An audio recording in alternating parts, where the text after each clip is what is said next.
यदि सामने हो मंजिल तो आप रास्ते मत छोड़ना, यदि सामने हो मंजिल तो आप रास्ते मत छोड़ना। देखे हैं जो मन में सपने आप उनको न तोड़ना। आपको सफलता एक दिन जरूर मिल जाएगी दोस्तों, आपको सफलता एक दिन जरूर मिल जाएगी दोस्तों। बस उन सफलता के राहों में चलने में आप हौसला मत तोड़ना। Welcome back to my all students, Vipin Dwivedi physics classes में हम आपका एक बार फिर से स्वागत करते हैं। तो क्लास 12th फिजिक्स के अंतर्गत चैप्टर नंबर 2 विद्युत विभव एवं धारिता के पार्ट नंबर 18 को लेकर हम आपके सामने हाजिर हो चुके हैं। और आज का जो हमारा आपका टॉपिक होने वाला है वो क्या होने वाला है, संधारित्रों का समांतर क्रम संयोजन। क्या होता है संधारित्रों का समांतर क्रम संयोजन, इसकी डिफिनीशन क्या होगी, इसका डेरिवेशन किस टाइप से आप आसानी से निकाल सकते हैं, किन किन बातों का आपको ध्यान रखना आवश्यक होगा, और साथ में कहाँ से ऑब्जेक्टिव क्वेश्चंस बनते हैं। नीट और जेई तक में इसके न्यूमेरिकल क्वेश्चंस बनते हैं। तो यदि आपका कॉन्सेप्ट क्लियर हो जाएगा तो आप उसे भी आसानी से क्लियर कर सकते हैं। तो चलिए स्टार्ट करते हैं हम लोग इस सेशन को। तो आइए देख लेते हैं संधारित्रों का समांतर क्रम संयोजन। सबसे पहले हम लोग सीखेंगे कि इसकी मेन डिफिनीशन क्या होती है, किस तरह से बनाते हैं, आपको इसे याद नहीं करना है। तो चलिए हम लोग स्टार्ट करते हैं। इसके पहले फिगर को बना लेते हैं। आइए हम लोग देख लेते हैं इसका फिगर कैसे ड्रॉ किया जाता है। अब देखिए, आइए व्हाइट कलर ले लेते हैं। संधारित्रों का आपको आज समांतर क्रम संयोजन बताना है। और यदि आपने संधारित्रों का श्रेणी क्रम संयोजन नहीं देखा है तो मैं डिस्क्रिप्शन में आप लोगों को लिंक दे दूंगा, और संधारित्र का सिद्धांत भी आप लोग देख लें ताकि आपके दिमाग में ये पूरी तरह से फिक्स हो जाए। तो चलिए मूव करते हैं, हम लोग फिगर को अच्छे से ड्रॉ कर लेते हैं। ये आपकी मान लीजिए पहला संधारित्र हुआ, इक्वल दूरी पर आप ऐसे ही एक दूसरा संधारित्र ले लें। क्योंकि आपको कितने संधारित्र लेने हैं तो आप कहेंगे सर 3 संधारित्र। पिछली बार भी हम लोग 3 संधारित्र ले चुके हैं। और ये आपका तीसरा संधारित्र हो जाएगा। एकदम बिल्कुल बराबर प्लेटें लेना है और बराबर दूरी पर भी आपको ये प्लेटें लेनी हैं। अब इनकी जो धारिताएं आप मानते हैं, पहले वाले की धारिता रहेगी C1, दूसरे की धारिता आपकी C2 और तीसरे की धारिता आपकी C3 रहेगी। अब इन तीनों संधारित्रों को आपको किसी एक बिंदु से ज्वाइन करना है। प्रथम प्लेटें जितनी भी हैं उनकी सभी प्रथम प्लेटों को एक बिंदु से। तो आइए हम लोग इसका प्रथम एक कोई पॉइंट ले लेते हैं। ये देखिए, यहाँ पर सेम इतनी ही दूरी पर राइट साइड में भी, और यहीं से आपको कनेक्ट कर देना है इसको, इस वाली प्लेट के मध्य बिंदु को, और यहीं से कनेक्ट कर देना है आपको इस वाले के मध्य बिंदु से। आप लोग देखते रहिए किस टाइप से फिगर बना रहे हैं। रीजन ये है कि जिस टाइप से फिगर बनाएंगे वही डिफिनीशन आपकी बनेगी। तो इसलिए आप लोगों को ये ध्यान में रखना है कि किस टाइप से फिगर ड्रॉ किया जा रहा है। अब आप खुद हमें बता दें कि किस टाइप से ये फिगर ड्रॉ हुआ है। अब देखिए, संधारित्रों के श्रेणी क्रम संयोजन में सभी संधारित्रों की जो प्रथम प्लेटें हैं, आप खुद देख लें, प्रथम प्लेटें हैं उनको किसी एक बिंदु से, और जो सभी संधारित्रों की द्वितीय प्लेटों को किसी एक अन्य बिंदु से जोड़कर, और जो आपका अंतिम बिंदु रहेगा, जो आपका अंतिम बिंदु है उसका संबंध यदि आप कहाँ से कर दें, पृथ्वी से कर दें, तो संधारित्रों का इस प्रकार का संयोजन क्या कहलाता है, समांतर क्रम संयोजन कहलाएगा। इसको हम लोग संबंधित कर देंगे पृथ्वी से, और पृथ्वी से किस तरह से संबंधित करते हैं ये हम आपको बता चुके हैं। सबसे पहला काम करेंगे, पहले एक बड़ी सी प्लेट बना लेंगे और फिर इससे भी छोटी प्लेट आपको ड्रॉ करनी है, फिर इससे भी छोटी प्लेट आपको ड्रॉ करनी है। अगेन इससे भी छोटी प्लेट, और यही क्रम आपको जारी रखना है, इससे भी छोटी प्लेट। तो इस तरह से आपको पृथ्वी से संपर्कित कर देना है। ये पृथ्वी से संपर्कित हो गया। अब देखिए हम इसकी डिफिनीशन लिख लेते हैं।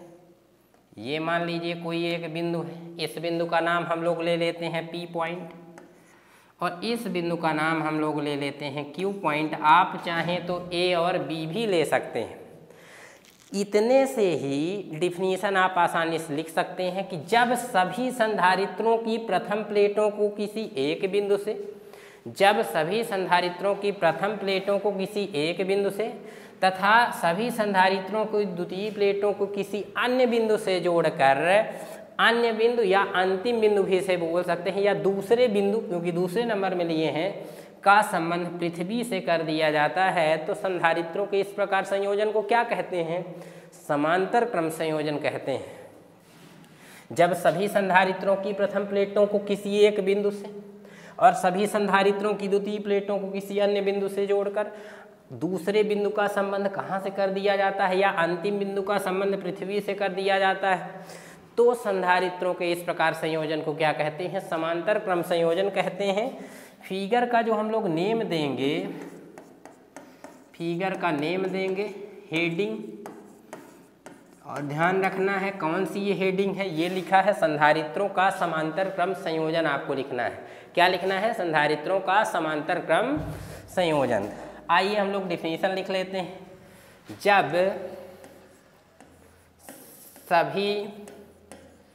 जब सभी संधारित्रों की, ध्यान रखना है, सभी संधारित्रों की प्रथम प्लेटों को किसी एक बिंदु से, ये देखिए P से जोड़ें, किसी एक बिंदु से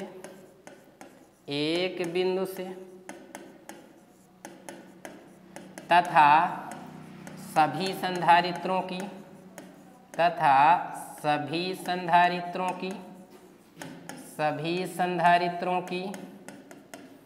द्वितीय प्लेटों को, सभी संधारित्रों की द्वितीय प्लेटों को किसी अन्य बिंदु से जोड़कर, किसी अन्य बिंदु, देख पा रहे हैं वो दूसरा बिंदु है, अन्य बिंदु से जोड़कर अंतिम बिंदु, ध्यान रखना है, अंतिम बिंदु जो भी है, अंतिम बिंदु आपका क्यों होगा? अंतिम बिंदु, या आप दूसरा बिंदु भी आप लिख सकते हैं, का संबंध, अंतिम बिंदु का संबंध कहाँ से कर दिया जाता है? अंतिम बिंदु का संबंध पृथ्वी से कर दिया जाता है। कहाँ से करना है? पृथ्वी से कर दिया जाता है। देख लें, पृथ्वी से किया गया है, पृथ्वी से कर दिया जाता है।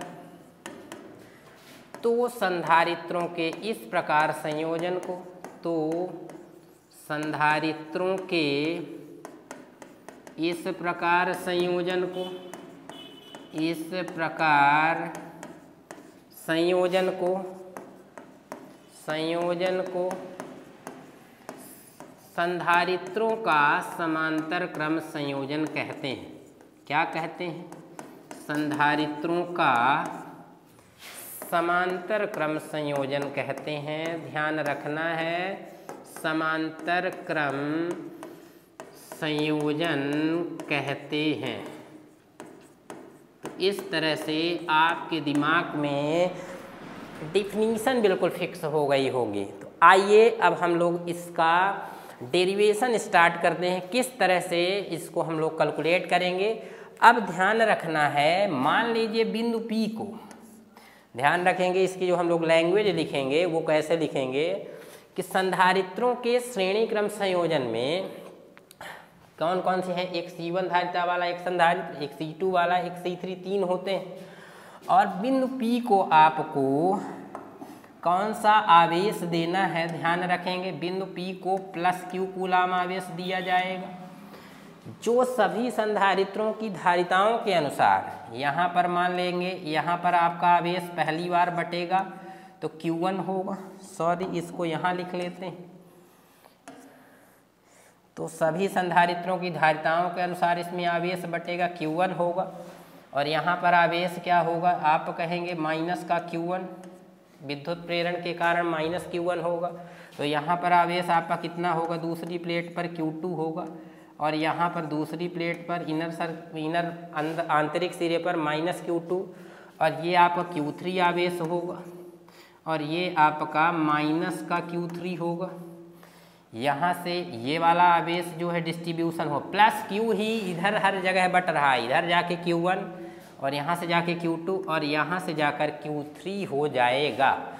तो यहाँ तक आपके दिमाग में बात फिक्स होनी चाहिए कि संधारित्रों के समांतर क्रम संयोजन में प्रत्येक संधारित्र पर आवेश अलग अलग, आवेश कैसा होता है ध्यान रखना, अलग अलग, किंतु विभवांतर जो होता है पी क्यू सिरों के बीच, यदि हम विभवांतर की बात करें, पी के सामने एकदम यहाँ और यहाँ एकदम क्यू के सामने यदि हम विभवांतर की बात करें तो वो एक समान होगा, कैपिटल भी मान लेते हैं, वो एक समान होगा।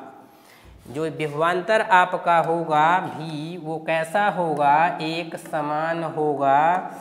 ये विभवांतर जो भी है वो आपका एक समान होगा, भी लिखा हुआ है। तो चलिए इसकी लैंग्वेज लिख लेते हैं। माना C1, C2 व C3 धारिता वाले तीन संधारित्र, माना C1, C2 व C3 धारिता वाले तीन संधारित्र परस्पर समांतर क्रम में जुड़े हैं, देख पा रहे होंगे। माना C1, C2 व C3 धारिता वाले तीन संधारित्र परस्पर किस क्रम में जुड़े हैं, समांतर क्रम में जुड़े हैं। फिर आपको ये लिखना है, माना बिंदु P को प्लस Q कूलाम आवेश दिया जाता है, माना बिंदु P को प्लस Q कूलाम आवेश दिया जाता है, जो सभी संधारित्रों की धारिताओं के अनुसार Q1, Q2 व Q3 के रूप में बट जाता है। सभी संधारित्रों की धारिताओं के अनुसार उनकी प्रथम प्लेटों पर Q1, Q2 व Q3 के रूप में बट जाता है। विद्युत प्रेरण के कारण सभी संधारित्रों की द्वितीय प्लेटों पर क्रमशः माइनस Q1, माइनस Q2 और माइनस Q3 आवेश उत्पन्न हो जाता है, तथा बिंदु Q का संबंध पृथ्वी से कर दिया जाता है। एक चीज़ और लिखेंगे, माना P व Q सिरों के बीच विभवांतर कितना है, कैपिटल भी है। माना P व Q सिरों के बीच विभवांतर कितना है, कैपिटल भी है। और इसको लिखने से पहले एक चीज़ नोट लिख सकते हैं, आप देख चुके होंगे कि संधारित्रों के समांतर क्रम संयोजन में आप देखिए सभी संधारित्रों पर आवेश अलग अलग, इसमें Q1 है तो इसमें आपका Q2 है, यहाँ Q3 है, सभी संधारित्रों पर आवेश अलग अलग, क्योंकि किंतु सभी संधारित्रों के प्लेटों के बीच विभवांतर क्या है, एक समान है, कैपिटल भी विभवांतर इसके लिए भी काम करेगा, इसके लिए भी, C1 के लिए भी, C2 के लिए भी और C3 के लिए भी करेगा। तो आइए हम लोग नोट में पहले नोट लिख लेते हैं। यहाँ से आपका एक नोट आप बता दें तो ध्यान रखेंगे, नोट है आपका बहुत ही इम्पॉर्टेंट नोट, और इसी नोट से ये क्वेश्चन सॉल्व होगा। हम जानते हैं कि नोट में आपको लिखना होगा, हम जानते हैं कि, और नहीं जानते हैं यदि आप तो जान लीजिए कि हम जानते हैं कि संधारित्रों के, ध्यान रखना है, हम जानते हैं कि संधारित्रों के समांतर क्रम संयोजन में, समांतर क्रम संयोजन में सभी संधारित्रों की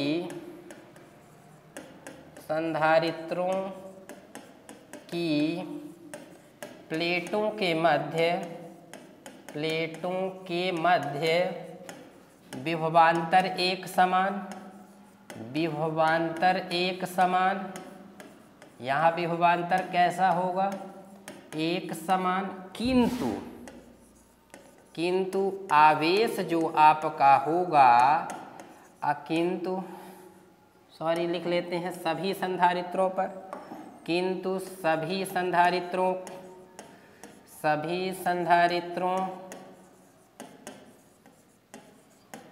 की प्लेटों पर प्लेटों पर आवेश आपका कैसा होगा, आवेश अलग अलग होता है, अलग अलग होता है। बहुत ही ज़्यादा इम्पॉर्टेंट नोट है, ऑब्जेक्टिव में भी आता है कि ऐसा कौन सा कॉम्बिनेशन होगा, संधारित्रों का ऐसा कौन सा संयोजन होगा कि जिसमें आपका संधारित्र की सभी प्लेटों पर विभवांतर एक समान हो। यदि ऐसा पूछता है तो वही है आपका समांतर क्रम संयोजन। और जब आवेश समान की बात करेगा तो वो है आपका श्रेणी क्रम संयोजन, जो कि हम लोगों का पिछला लेक्चर था, आप लोगों ने उसे देख लिया होगा। यदि आपने नहीं देखा तो तत्काल देख लें और चैनल को सब्सक्राइब करके बेल आइकॉन को भी प्रेस कर लें, ताकि आपको लेटेस्ट वीडियो की नोटिफिकेशंस मिलती रहें। और ये अब मिशन स्टार्ट हो चुका है। अब ये मिशन तभी खत्म होगा जब हम पूरे टॉपिक्स कवर कर लेंगे 12th क्लास के। तो चलिए आगे की ओर बढ़ते हैं। तो हम जानते हैं कि संधारित्रों के समांतर क्रम संयोजन में संधारित्र की सभी प्लेटों के मध्य विभवांतर एक समान, किंतु संधारित्र की सभी प्लेटों के मध्य जो आपका आवेश होगा अलग अलग होता है। और जो चीज़ अलग अलग है वही आपको ज्ञात करना है। पिछली बार भी हम आपको लॉजिक बता चुके हैं, तो आइए इसकी लैंग्वेज लिख लेते हैं। आइए हम लोग इसकी लैंग्वेज लिख लेते हैं। ध्यान रखेंगे कि संधारित्रों के यहाँ से इसकी लैंग्वेज लिखेंगे नोट के बाद फिगर की। माना C1 के बाद कामा C2 व C3 धारिता वाले, C1 C2 व C3 धारिता वाले कितने संधारित्र, हम 3 लिए हैं तो 3 लिखेंगे। 3 संधारित्र परस्पर किस क्रम में जुड़े, परस्पर समांतर क्रम में जुड़े हुए, समांतर क्रम में जुड़े हुए, परस्पर समांतर क्रम में जुड़े हुए। माना C1 C2 व C3 धारिता वाले 3 संधारित्र परस्पर किस क्रम में जुड़े हैं, समांतर क्रम में जुड़े हैं। अब लिखेंगे माना सभी संधारित्रों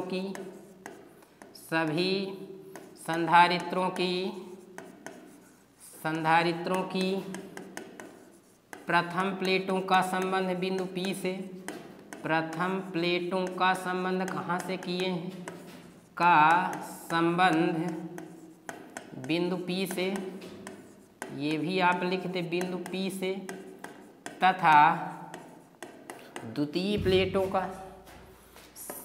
सभी संधारित्रों की द्वितीय प्लेटों का, सभी संधारित्रों की द्वितीय प्लेटों का संबंध कहाँ से कर दिया जाता है, बिंदु Q से कर दिया जाता है, बिंदु Q से कर दिया जाता है। ध्यान रखना है कहाँ से करना है, कर दिया जाता है। अब क्या लिखेंगे कि बिंदु P को क्या दिया जाता है, प्लस Q कूलाम आवेश दिया जाता है। आप लोग फिगर को दिखा भी देंगे कि बिंदु, ध्यान रखना है, P को प्लस Q कूलाम आवेश दिया जाता है। कितना आवेश देते हैं, बिंदु P को प्लस Q कूलाम आवेश दिया जाता है। बिंदु P को प्लस Q कूलाम आवेश दिया जाता है, कूलाम आवेश दिया जाता है, जो सभी संधारित्रों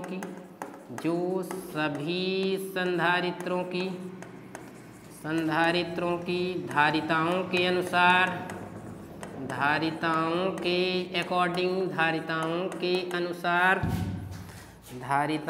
के अनुसार उनकी प्रथम प्लेटों पर, उनकी मतलब संधारित्रों की, उनकी प्रथम प्लेटों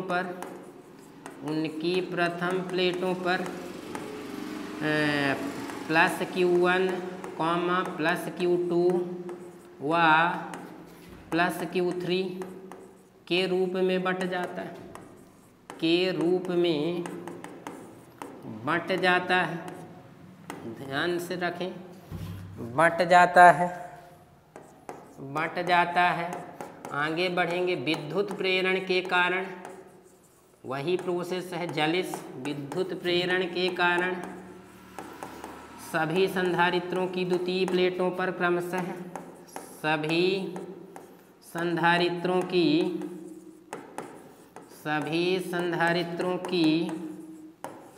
द्वितीय प्लेटों पर क्रमशः, द्वितीय प्लेटों पर क्रमशः, ध्यान रखना है, द्वितीय प्लेटों पर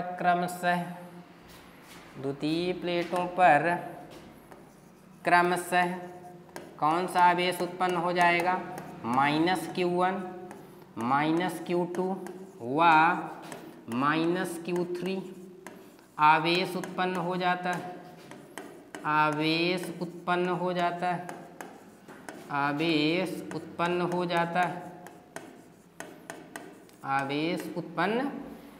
जाता है। अब आपको क्या लिखना होगा? तथा माना, एक चीज और लिख दें, माना, तथा से ही लिख लेते हैं पहले। तथा बिंदु Q का संबंध कहाँ से कर दिया जाता है? बिंदु Q का संबंध पृथ्वी से कर दिया जाता है। बिंदु Q का संबंध पृथ्वी से कर दिया जाता है। बिंदु Q का संबंध पृथ्वी से कर दिया जाता है। और एक चीज लिखेंगे, माना P व Q सिरों के बीच विभवांतर, या तीनों संधारित्रों की प्लेटों के मध्य विभवांतर, P व Q सिरों के बीच विभवांतर एक समान होगा। विभवांतर कितना है आपका? कैपिटल V है, ध्यान रखना है, कैपिटल V है। तो इस तरह से इसकी लैंग्वेज को आप लोग जल्द से जल्द कॉपी कर लें। मैं साइड हो जाता हूँ और फिर स्टार्ट करता हूँ इसका डेरिवेशन। आप लोग जल्द से जल्द इसका स्क्रीनशॉट ले लें और हम लोग इसको अच्छे से समझ भी लेते हैं। एक बार जल्दी से रिकॉल करेंगे। तो चलिए इसका फिगर देख लेते हैं। ये देखिए, फिगर के अकॉर्डिंग ही लिखा गया है। इस संधारित्रों के समान, माना C1, C2 और C3 धारिता वाले तीन संधारित्र परस्पर किस क्रम में जुड़े हैं? समांतर क्रम में जुड़े हुए हैं। फिर सभी संधारित्रों की, माना सभी संधारित्रों की प्रथम प्लेटों को एक बिंदु P से तथा सभी संधारित्रों की द्वितीय प्लेटों को एक अन्य बिंदु Q से संबंधित कर दिया जाता है। फिर माना बिंदु P को +Q कूलाम आवेश दिया जाता है, जो सभी संधारित्रों की धारिताओं के अनुसार +Q1 +Q2 और +Q3 के रूप में उनकी प्रथम प्लेटों पर +Q1 +Q2 और +Q3 के रूप में बढ़ जाता है।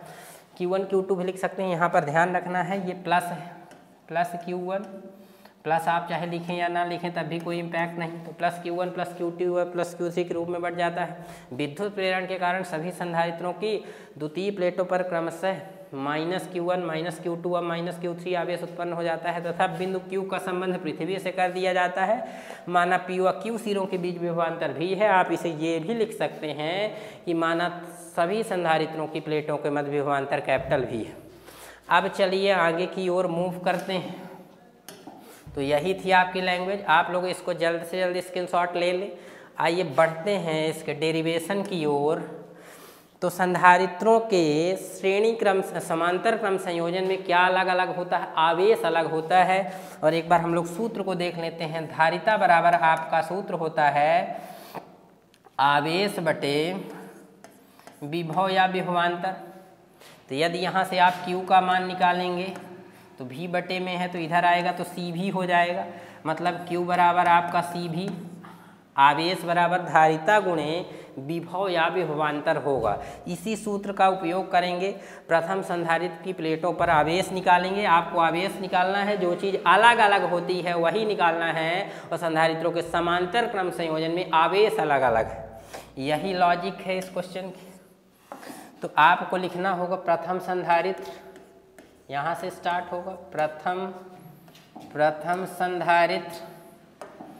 प्रथम संधारित्र की प्लेटों पर, प्रथम संधारित्र की प्लेटों पर आवेश पहले वाले पर आवेश कितना है उसका परिमाण आपको लिखना है। तो आप कहेंगे सर Q1, और Q1 बराबर हो जाएगा धारिता गुणे विभव या विभवांतर। तो पहले वाले के लिए धारिता C1 और विभवांतर क्या है V है सॉरी। इसे इक्वेशन आपको देना है फर्स्ट, इसे ही इक्वेशन आपको फर्स्ट देना है। आप फिगर देख लें, पहले वाले के लिए जो आपका है धारिता C1, आवेश Q1, तो Q1 बराबर C1 और विभवांतर सबके लिए सेम है V होगा। ऐसे ही आप लोग लिख सकते हैं। इसी प्रकार आप खुद बता दीजिए। इसी प्रकार द्वितीय संधारित्र की प्लेटों पर आवेश, द्वितीय संधारित्र की प्लेटों पर आवेश कितना होगा आपका? तो ये आपका हो जाएगा Q2 इक्वल टू C2V। कितना होगा C2V? इसे इक्वेशन सेकेंड। और इसी प्रकार लिखे दे रहे हैं, आप इसे शॉर्ट में भी लिख दें। इसी प्रकार तृतीय संधारित्र की प्लेटों पर आवेश, तृतीय संधारित्र की प्लेटों पर आवेश कितना होगा आपका? तृतीय संधारित्र की प्लेटों पर आवेश, तो आप कहेंगे sir Q3 equal to C3V होगा। कितना होगा? C3V। अब तीनों संधारित्रों की प्लेटों पर कुल आवेश निकाल लेंगे। क्या निकालेंगे? कुल आवेश। अब तीनों संधारित्रों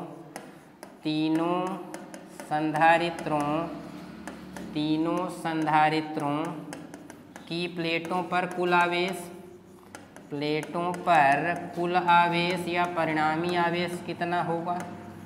आप बताइए जल्द से जल्द। आप कहेंगे सर कुल का मतलब तीनों को जोड़ देंगे, तो लेफ्ट साइड जुड़ेगा Q1 और प्लस Q2 और आपका plus Q3। Right side add होगा। पहले का राइट साइड कितना है? C1 भी, दूसरे का C2 भी और तीसरे का आपका C3 भी। अब यदि आप राइट साइड से देखें तो कुछ कॉमन है, तो आप कहेंगे सर V कॉमन, सभी में V है। आप देखिए V, तो क्या बच रहा है इसके बाद? C1 plus C2 plus C3, और इसी को आपको इक्वेशन करना होगा एक। Q1 plus Q2 plus Q3 equation कर देंगे 4।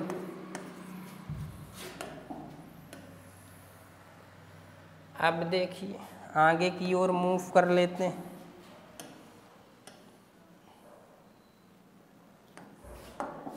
अब क्या करना होगा आपको? जिस तरह से आप पिछले डेरिवेशन में कर चुके हैं, पिछले डेरिवेशन में आप क्या किए थे कि अब हम लोग यदि तीनों संधारित्रों की धारिताओं के स्थान पर कैपिटल C धारिता वाला एक ऐसा संधारित्र प्रयुक्त करें जिसका आवेश यही हो और विभवांतर ये हो, तो यहाँ से आपको वही लिखना होगा। यदि, आइए हम लोग डिफरेंट कलर ले लेते हैं। यदि, यहाँ की लैंग्वेज बहुत इंपॉर्टेंट है। यदि तीनों संधारित्रों की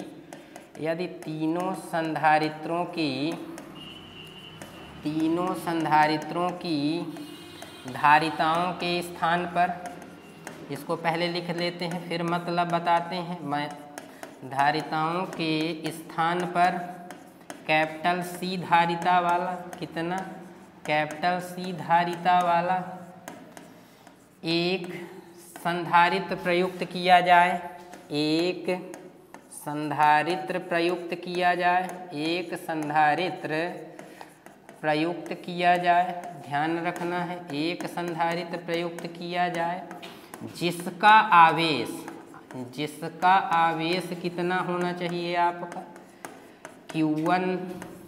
Q1 plus Q2 plus Q3, Q1 plus Q2 plus Q3 मतलब इसी आवेश के बराबर, तथा विभवांतर भी कितना हो?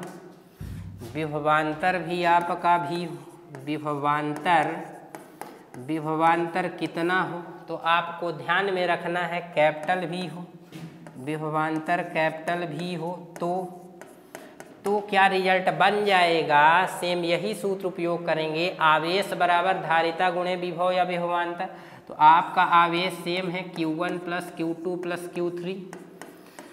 अब धारिता गुणे विभव या विभवांतर होगा, तो तीनों संधारित्रों के स्थान पर हम क्या प्रयुक्त कर रहे हैं, कैपिटल C धारिता वाला, तो धारिता हुआ कैपिटल C और विभव या विभवांतर आपको क्या मानना है, देखिए भी यही मानना है, तो यहाँ पर C भी बस आ जाएगा, इक्वेशन नंबर 5 हो जाएगा। अब आपको ध्यान में रखना है, जो तीनों संधारित्र आप शुरू में जोड़े थे फिगर में आप लोग देख लीजिएगा कि C1 बराबर मान लीजिए कि 3 फैरेड है, C2 ऐसे ही 4 फैरेड और C3 की वैल्यू 5 फैरेड ले लें, तो तीनों की टोटल जो धारिता होगी 3 4 7 5 12 फैरेड। तीनों की कुल धारिता C1 plus C2 plus C3 की कुल वैल्यू कितनी होगी, 12 फैरेड। और यदि हम इन तीनों संधारित्रों की धारिताओं के स्थान पर एक कैपिटल C धारिता वाला संधारित्र प्रयुक्त करें, जिसकी धारिता भी 12 फैरेड हो, मतलब इन तीनों के कुल धारिताओं के योग के बराबर हो, तो इससे कोई इम्पैक्ट नहीं पड़ेगा। तो वही काम किया गया है, तीनों संधारित्रों की धारिताओं के स्थान पर कैपिटल C धारिता वाला एक संधारित्र प्रयुक्त किया जाए, मतलब इनका टोटल ये अकेले के बराबर होगा, आवेश वही होगा, विभवांतर वही है। तो क्या फार्मूला, आवेश बराबर धारिता गुणे विभव या विभवांतर, सेम वही फार्मूला प्रयुक्त कर देंगे। अब देखिए, आप देखें समीकरण नंबर 4 को देखें और 5 को देखें, तो दोनों के लेफ्ट साइड आपको इक्वल दिख रहे होंगे, तो राइट साइड इक्वल होंगे, बट हम पहले राइट साइड छोटे वाले का लिख देंगे। आपको हम एक पिछला बहुत अच्छा एग्जाम्पल दिए थे, मान लीजिए कि भविष्य में आप पापा बन जाते हैं, तो चॉकलेट लाते हैं, तो 5 साल के बच्चे को पहले देना होगा, क्योंकि यदि आप उसे नहीं देते हैं तो वो नाराज होकर लौट जाएगा। मान लीजिए 10 साल का दूसरा भाई है, तो हो सकता है कि वो सोच ले कि मेरा छोटा भाई है, लेकिन छोटा भाई कभी नहीं सोचता है कि वो ये मेरा बड़ा भाई है, पहले खा ले। तो आप कहीं छोटे भाई तो नहीं, यदि हैं तो आपको अच्छा लग रहा होगा। तो सेम इसी कॉन्सेप्ट का यूज करेंगे, इस वाले पक्ष को पहले लिख देंगे। तो समीकरण 4 व 5 से ध्यान रखना है, किस किस से, समीकरण 4 व 5 से, समीकरण 4 व 5 से यदि आप देखें तो लेफ्ट साइड इक्वल, तो राइट साइड इक्वल, पहले इसका लिखना है सी भी इक्वल टू, और यहाँ पर आपका भी कॉमन है, इनटू कितना है C1 plus C2 plus C3, कितना है C1 plus C2 plus C3। तो यदि इसको थोड़ा सा और सॉल्व कर लें तो अब आपका कितना हो जाएगा, अब आपको यहाँ पर देखिए भी से भी दोनों ओर का कैंसिल है, तो C बराबर आपका कितना रिजल्ट मिल जाएगा, C1 plus C2 plus C3 बस बचेगा, क्योंकि भी से भी दोनों ओर का कैंसिल। और इसको आप एक सुनहरे से ब्रैकेट में फिक्स कर दें, इसको आप एक अच्छे से ब्रैकेट में फिक्स कर दें, क्योंकि यही है आपका रिजल्ट नंबर 6। अभी तो 3 जुड़े थे तब ये रिजल्ट होगा, मान लीजिए n जुड़े हों, तो इसके बाद हम लोग ले लेते हैं नेक्स्ट पेज, इसके बाद हम लोग ले लेते हैं नेक्स्ट पेज। अब देखिए, यदि संधारित्रों के, ध्यान रखना, यदि संधारित्रों के समांतर क्रम संयोजन में, समांतर क्रम संयोजन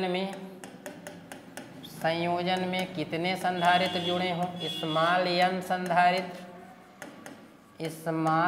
संधारित्र जुड़े हों, तो तब क्या होगा, जुड़े हों तो अब आप देखिए तब क्या रिजल्ट बन जाएगा, C equal to C1 plus C2 plus C3 plus as so on dash dash plus Cn।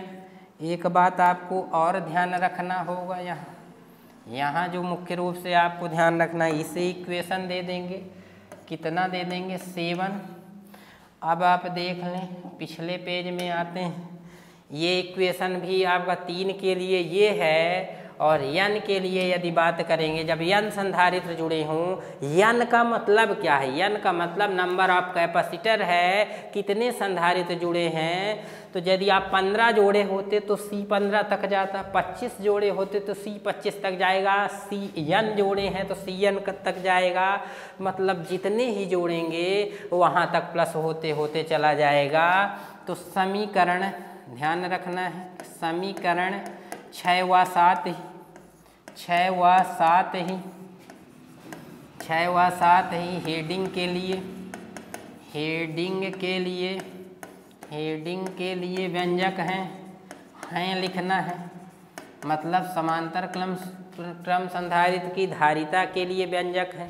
एक चीज़ और देखें कि समीकरण 6 व 7 से स्पष्ट है कि समीकरण 6 व 7 से स्पष्ट है कि समीकरण 6 व 7 से स्पष्ट है कि क्या स्पष्ट है कि संधारित्रों के समांतर क्रम संयोजन में, किस क्रम संयोजन में? संधारित्रों के समांतर क्रम संयोजन में, संधारित्रों के समांतर क्रम संयोजन में क्या होता है? संधारित्रों के समांतर क्रम संयोजन में ये क्या है? तुल्य धारिता। तुल्य धारिता, पिछली बार तुल्य धारिता का व्युत्क्रम था, तुल्य यानी होता है कुल या परिणामी। तुल्य धारिता उस संयोजन में जुड़े हुए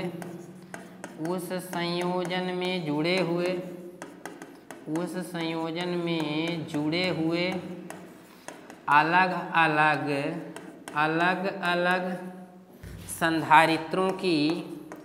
अलग संधारित्रों की धारिताओं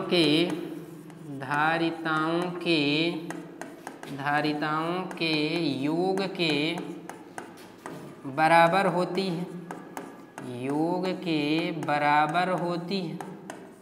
तो ये भी कॉन्सेप्ट आपके दिमाग में क्लियर हो गया होगा कि समीकरण 6 व 7 से स्पष्ट है कि यदि आप 6 को अच्छे से देख लें तो C बराबर C1 plus C2 plus C3, ये परिणामी धारिता 3 जोड़े थे हम लोग। तो समीकरण 6 व 7 से स्पष्ट है कि संधारित्रों के किस क्रम संयोजन में? समांतर क्रम संयोजन में तुल्य धारिता उस संयोजन में जुड़े हुए अलग अलग धारिताओं के योगफल के बराबर होती है। पिछली बार क्या था? तुल्य धारिता का व्युत्क्रम था। तुल्य धारिता का व्युत्क्रम और उस संयोजन में जुड़े हुए अलग अलग संधारित्रों के व्युत्क्रमों के योगफल। इस बार क्या है? तुल्य धारिता उस संयोजन में जुड़े हुए अलग अलग संधारित्रों की धारिताओं के योगफल के बराबर होती है। तो यहाँ तक आपके दिमाग में क्लियर हो गया हो, धारिताओं के योग के बराबर होती है।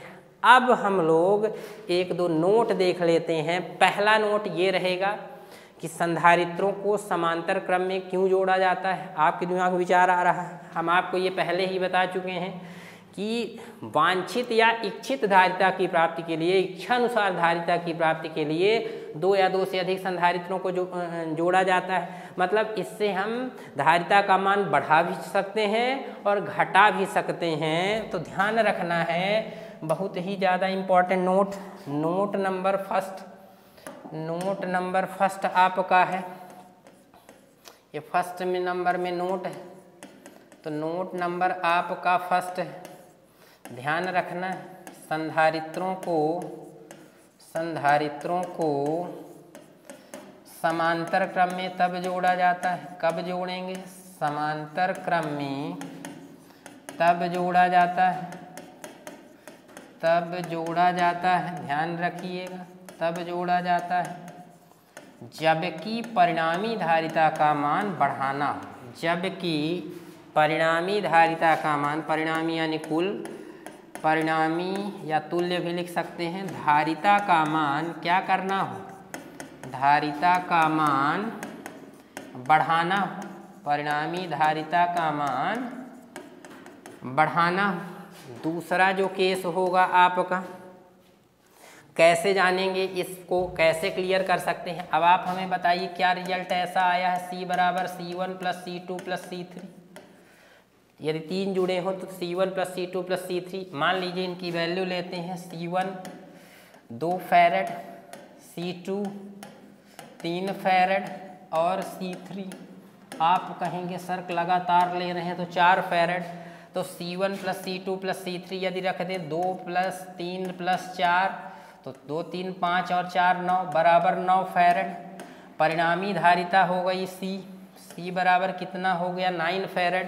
तो परिणामी धारिता का मान बढ़ गया है, ये शुरुआत वाली जितनी भी धारिताएं थी उनसे बढ़ गया है। मतलब संधारित्रों को समांतर क्रम में तब जोड़ा जाता है जबकि परिणामी धारिता का मान बढ़ाना होता है। आई होप ये कॉन्सेप्ट आपके दिमाग में क्लियर हो गया होगा। दूसरा और इम्पॉर्टेंट और लास्ट नोट हो रहेगा कि यदि संधारित्रों के समांतर क्रम संयोजन में, आइए हम लोग डिफरेंट कलर से दूसरा नोट लिखते हैं। यदि संधारित्रों के, ध्यान रखिएगा, संधारित्रों के समांतर क्रम संयोजन में, संधारित्रों के समांतर क्रम संयोजन में कैपिटल C समान धारिता वाले, कैपिटल C को हम लोग बाद में लिख लेते हैं। समान धारिता कैपिटल C वाले n संधारित्र जुड़े हों, n संधारित्र जुड़े हों तब क्या रिजल्ट होगा तो जो परिणामी धारिता है, परिणामी धारिता या तुल्य धारिता कितनी होगी?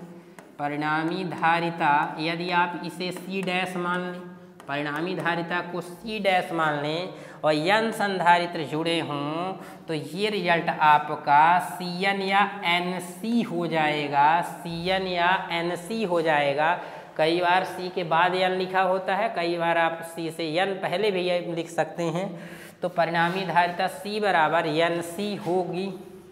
कितनी होगी? C बराबर Nc होगी। इसको भी हम लोग क्लियर कर लेते हैं।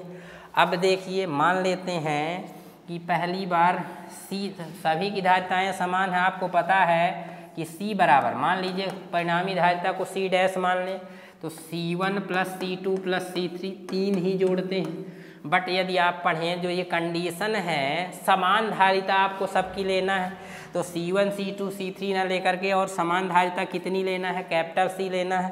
तो यदि आप कैपिटल C ले लें इनमें तो कैपिटल C हो जाएगा। तो C + C कितना हो जाएगा? आप कहेंगे सर 3C। 3 जोड़े हैं तो 3C, 5 जोड़े होते तो 5C, n जोड़ेंगे तो खुद बताइए Nc, n जोड़ेंगे तो परिणामी धारिता Nc होगी। आई होप ये कॉन्सेप्ट भी आपके दिमाग में फिक्स हो गया होगा। तो ये इम्पॉर्टेंट नोट्स हैं जो आपके एग्जाम में आ सकते हैं। तो इस तरह से आज की क्लास हम यहीं पर ऑफ करते हैं। और यदि आपको हमारा प्रयास अच्छा लग रहा है तो आप चैनल को तत्काल सब्सक्राइब करें और अधिक से अधिक विद्यार्थियों को, अपने मित्रों को भी शेयर करें। तो ठीक है, पढ़ते रहें, मुस्कुराते रहें। धन्यवाद, नमस्कार।